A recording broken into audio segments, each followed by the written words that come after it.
exciting, it is my absolute pleasure to introduce today's guest lecturer. Emma Mildon is an author, creator, spiritualist, new age thinker, inspirer, motivator, and few may not know, but a liar. Because Emma Mildon is not her real name. Adopted at birth, Emma began her writing career in the US, working with topics of adoption and abandonment, studying the lives of Steve Jobs to John Lennon, in search for a link in adoption and success. She ironically abandoned that idea.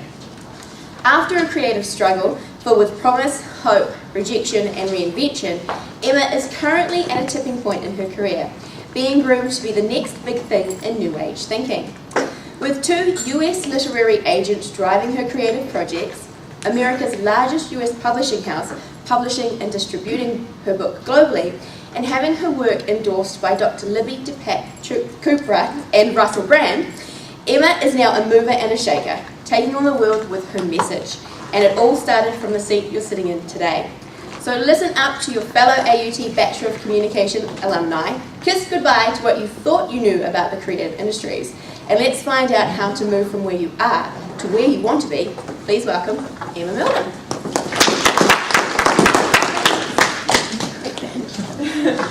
That was good. Thanks. Okay. So Pablo Picasso, you're all familiar with his work, and one of the key things that he always said was, every child is born an artist. The problem is staying an artist even after you grow up. Now, Picasso had an interesting life. He was actually almost non-existent before he even existed. So he was a stillborn. And what happened was everyone naturally rushed over to the mother and left what they thought was a dead child next to the bed. And as you do, an uncle happened to be passing by smoking a cigar, and as you do, decided to blow a huge puff of cigar smoke over this baby. I don't know why you do that, but he did. And when he did, Picasso grimaced and coughed and spluttered and came to life. So that was how he entered the world. Now, something that's interesting about Picasso is that his first word was pencil. So for a young creative, someone to be so in tune with his destiny and his purpose in life, you'd expect him to be a pretty focused student. But Picasso wasn't. He was the dick at the back of the class, asking questions, asking why, challenging everything that his teachers, his lecturers shared with him. And it wasn't because he was a dick, he wasn't. He just liked to look at things differently.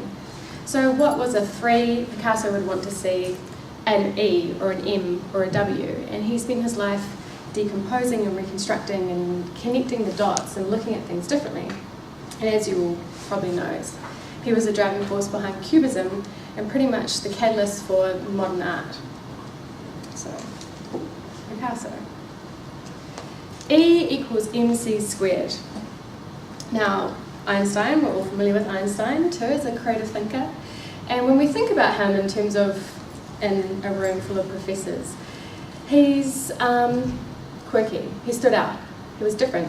And if he wasn't poking his tongue out, he was challenging the way everyone thought about everything around them, whether it was space, time, energy, everything he looked at was from a different point of view. And the thing that really pissed his other professors off was that he had an ability to work in complete privacy in his mind.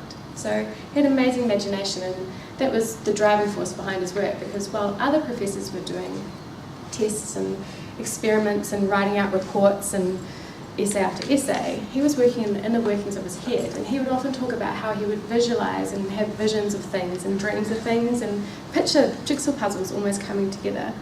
So the beautiful thing about the way that Einstein thought is that not only did he think differently, but he thought within the realms of his inner workings of his imagination, which is part of the key to being a creative. So Kurt Cobain, another creative, but from a completely different point of view, obviously. Many of you will know him as lead singer of Nirvana, and obviously lots of you are familiar with his lyrics.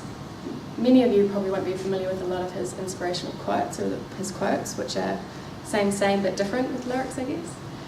But the thing about Kurt Cobain and why he was a creative rebel in his industry and music was, at the time, heavy metal was everything that a boy this age a young teen youth would be into. It was angry, it was charged to hormones, it was everything that you wanted it to channel creatively.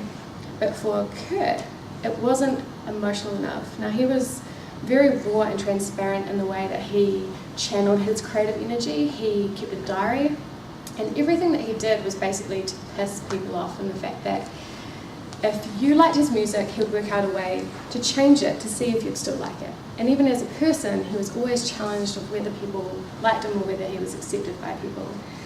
His ultimate connection with his creative work was, I'd rather be hated for who I am than loved for who I'm not. And he would often stand up and challenge the way people thought about his music and who he was as a person, and pretty much changed the whole music industry, introducing grunge emotion. It was like a collide between the essence of heavy metal and soul, music with a bit more soul to it. So Joe. So none of you will probably know Joe, some of you might. Joe is a creative in a different way, in a way that we can all relate to. Joe is what I would probably call a sculptor. So he inspires people to create amazing bodies. So he's a motivator, he's a personal trainer. And I have a story about Joe. So Joe is my personal trainer, and this is a work in progress, so don't judge. And like any personal trainer, it's his job to motivate me and get me amped. And just like any female, I love my chocolate, I love my wine, and this one day it was cold and grizzly, and I just didn't feel like getting into lycra and working out in front of a guy. And I had to. So I went, and he started to work out ways to creatively motivate me to do my end goal, which was to feel better about myself. Now, he knew full well that yelling at me wasn't going to work, because I just tell him where to go. He knew that music blaring in my face wasn't going to work, because I don't find it motivating. But he knew me well enough to know that words, and particularly inspiring words, would have some sort of creative connection for me. So while I was mid-push-up, struggling to breathe, he said, "Pain is weakness leaving the body." And I snarled at him, like, good one. And he looked at me like, tell me something back. So I said, "Sweat is fat crying." Now, all this initiated was almost like a battle of inspirational quotes that went on for the next half hour. And he won the battle, because obviously he'd been working on a gym floor for 30 years and knew every quote you could think of and every athlete you could think of. But the quote that trumped me and that won him that battle was a really simple one, and it was straight from him. And he said, "It's not about how hard I push you, it's about how hard you push yourself." Now, I didn't know that that would be the last thing that Joe would ever say to me, and it would be my last personal training session ever with Joe. Because that weekend, he went for a run with his family, very active family man, and for some unknown reason, we still don't know what happened. He tripped, fell, hit his head, and he was gone. So it got me thinking about what legacy people can leave, regardless of what creative, inspirational place you're in society. Whether you are an artist, or a theorist, or a musician, a writer, a painter, a creator of beautiful bodies, a sculptor. And I thought about the connection between them all in terms of the influence and ripple effects of how they can influence, inspire and change lives. And I thought about the one thing that just stood out to me, in fact, of the start date and your end date, and the fact that we all expire, and it was pretty much just that dash. And it made me think about how, when we're gone, the only thing that we're all represented by, our journey, our experience, what we've created, our impact or our ding on the universe, is a tiny dash. So I guess I started thinking about, if I could tell myself, when I was sitting in your seat wanting to learn how to take over the creative industries and make an impact on whatever industry I wanted to jump into, what would be the two things I'd want to know?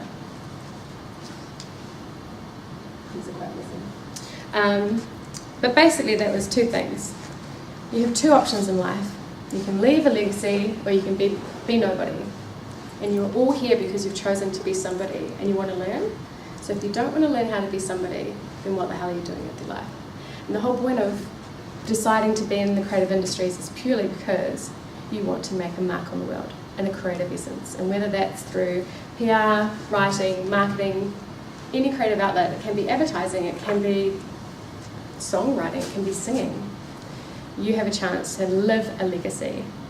So thinking about that, I wanted to get you all thinking about some legacies that have been left, and some for good and some for bad, or some people that will leave no legacies, and get you thinking about what words pop up for you in terms of these key icons.